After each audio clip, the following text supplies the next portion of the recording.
దుర్గే మండలంలోని అడిగొప్పుల శివారులో ఉన్న నిదానంపాడు గ్రామంలో వెలసిల్లుతున్న శ్రీ నిదానంపాటి శ్రీలక్ష్మి అమ్మవారి ఆలయం భక్తులతో పోటెత్తింది. రాష్ట్ర నలుమూలల నుంచి భక్తులు తండోపతండాలుగా తరలివచ్చారు. అభిషేకాలు, కుంకుమార్చనలు, ప్రత్యేక పూజలు చేసి అమ్మవారి కృపకు పాత్రులయ్యారు.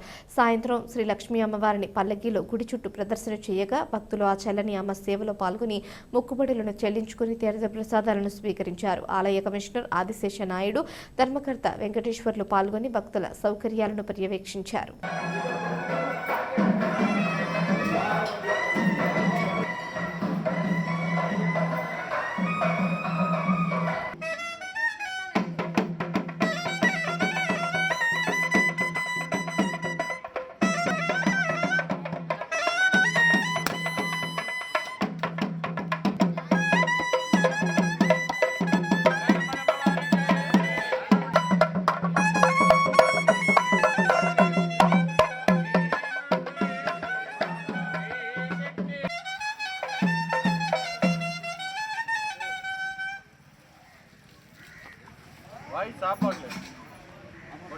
ఒక్కడే కదా.